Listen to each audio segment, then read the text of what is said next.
Hello दोस्तों, कैसे हो आप सभी। उम्मीद है आप बढ़िया होंगे। तो आज की वीडियो में हम लेकर आए हैं आपके लिए क्लास 12th केमिस्ट्री का चैप्टर फर्स्ट, जो कि आपके लिए बहुत ही महत्वपूर्ण कह सकते हैं। ये आपके लिए बहुत ही महत्वपूर्ण थ्योरी है, हेनरी का नियम, जो कि विलियम्स जो कि सॉल्यूशन चैप्टर के अंतर्गत आता है, जो कि चैप्टर नंबर फर्स्ट है। यह हमारे बोर्ड एग्जामिनेशन में 5 नंबर का आता है।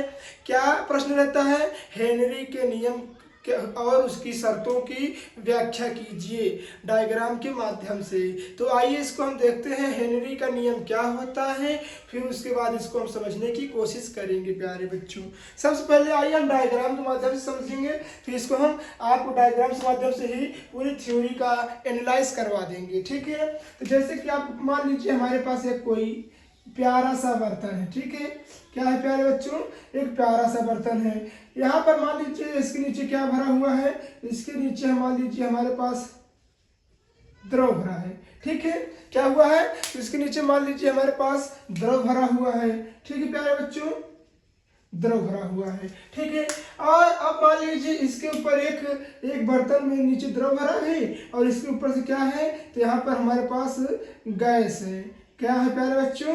गैस है, जो कि नीचे की मतलब क्या कह सकते हैं, अभी हम आपको बता रहे हैं, मिनट, जो कि इसमें क्या भरी हुई है? गैस भरी हुई है। और यहाँ पर देखिए, यहाँ पर मान लीजिए यहाँ पर आग ही जल रही है। क्या जल रही है? तो यहाँ पर एक आग जल रही है, जो कि एक स्थिर ताप पर है। कैसे ताप पर है? एक स्थिर ताप पर है। ठीक, मान लीजिए कोई यहाँ से कोई ये उपकरण हो गया। ठीक है, इसके नीचे से क्या जल रही है? आग जल रही है, जो कि ये कैसी अवस्था में है? तो ये जो आग है, आग एक स्थिर अवस्था में है। कैसी अवस्था में है? स्थिर अवस्था में है।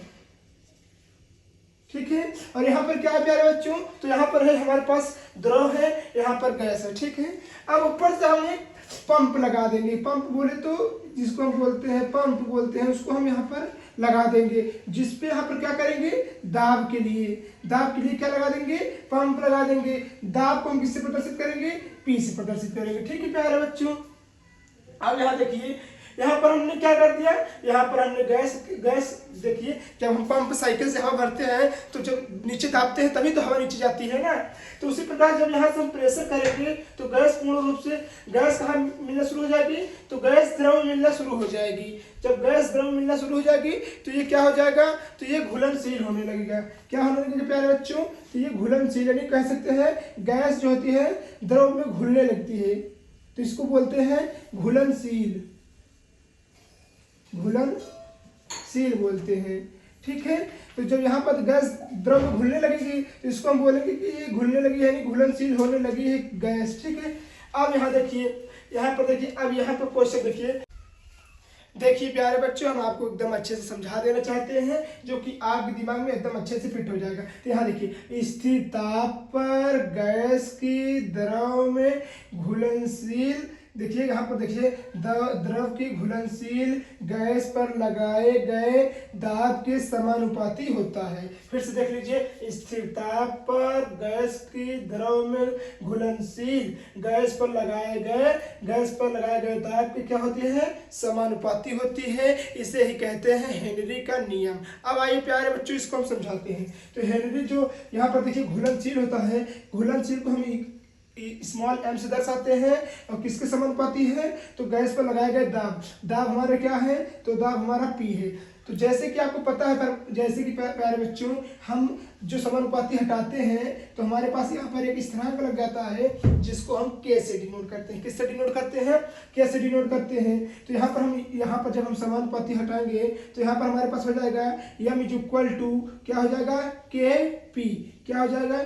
m इज इक्वल टू हो जाएगा KP हो जाएगा। ठीक है प्यारे बच्चों, अब आइए हम देखते हैं हमारे पास m क्या होता है, P क्या होता है और समानुपाती क्या होता है। तो जैसे कि हमको पता है, नहीं पता है तो हम आपको बता दे रहे हैं।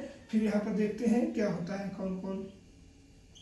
यहाँ पर जो यम होता है, जो हमारे पास यहाँ पर यम होता है, वो जो होता है, जो हमारे पास यहाँ पर यम होता है, यहाँ क्या होता है पता है कि आपको? तो तो ये जो घुलित होती है, जो यहाँ पर जो मान लीजिए कुछ इसमें जो कुछ गैस घुली हुई है, घुलित गैसों की क्या होती है, तो घुलित गैसों की मात्रा होती है, घुलित गैसों की मात्रा होती है।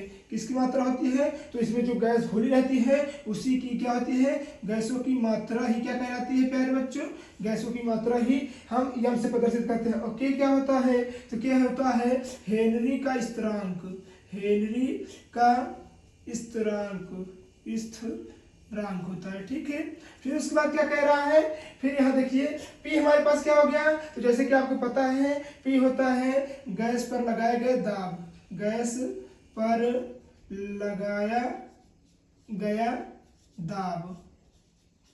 ठीक है, आप उम्मीद है ये सब पता समझ में आ गया होगा। एक बार फिर से देख लीजिए, यहाँ पर प्रश्न आप कैसे बनाएंगे, इसको भूल जाइए, आप ऐसे लिखेंगे, इस नियम के अनुसार स्थिर ताप पर गैस के द्रव में घुलनशील गैस पर लगाए गए दाब के समानुपाती होता है, इसे ही हम हेनरी का नियम कहते हैं। ठीक है, जिसे हम देखिए आप यहाँ पर आप ऐसे कर दीजिएगा, फिर यहाँ लिख दीजिएगा यम समानुपाती P, जो कि यम हमारे पास यहाँ देखिए स्थिरांक हो गया, इज इक्वल टू के पी, के हमारा क्या हो गया, स्थिरांक हो गया, और यम हमारा घुलनशील हो गया। तो हमें किस चीज को किससे डिनोट करते हैं, इसको हमने लिख दिया है। ठीक है, और समानुपाती का चिन्ह ऐसे होता है। ठीक है, और समानुपाती इक्वल टू क्या होता है, स्थिरांक होता है। अब आइए यहाँ से प्रश्न आपको हेनरी के नियम समझाते हैं।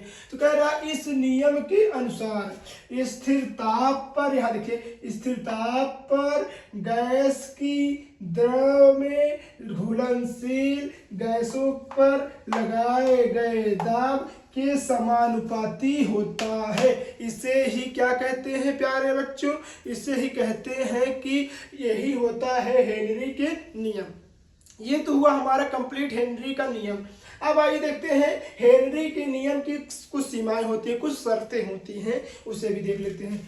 तो इसके जो सीमाएं हैं, निम्नलिखित सीमाएं हैं, मतलब कि अनेकों सीमाएं हैं।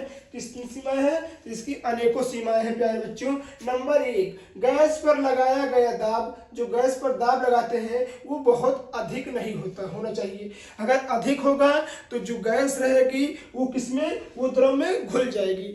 ठीक है प्यारे बच्चों, अगर गैस द्रव में घुल जाएगी तो हमारे पास शिकंजी नहीं बन पाएगी। ठीक है, फिर दूसरा क्या कह रहा है, ताप बहुत कम नहीं होना चाहिए, यानी अगर ताप अधिक होगा, देखिए यहाँ पर क्या कह रहा है, स्थिर ताप, मतलब ताप अधिक हो जाएगा तो हमारा जो कह सकते हैं शिकंजी बन रही है वो बेकार हो जाएगी, किसी लायक नहीं रहेगी। फिर उस बात क्या कह रहा है, गैस, देखिए यहाँ पर गैस द्रव में बहुत अधिक घुलनशील नहीं होना चाहिए। यहाँ देखिए जो गैस है इसमें ज़्यादा से ज़्यादा नहीं घुलनी चाहिए, कम मात्रा में जब घुलेगी तभी ही जाकर अच्छी प्रोडक्ट बन पाएगा, अच्छा प्रोडक्ट बन पाएगा। ठीक है, तो प्यारे बच्चों उम्मीद है ये वीडियो आपको बहुत अच्छे समझ में आई होगी, हो सकता है आपको याद भी हो गई हो इसी वीडियो में। तो आपको वीडियो कैसे लगा, अगर वीडियो अच्छी लगी हो तो प्लीज़ वीडियो को लाइक कर दीजिएगा, एंड चैनल पे न्यू है तो चैनल को सब्सक्राइब करना नहीं भूलिएगा। आप स्क्रीनशॉट ले लीजिए।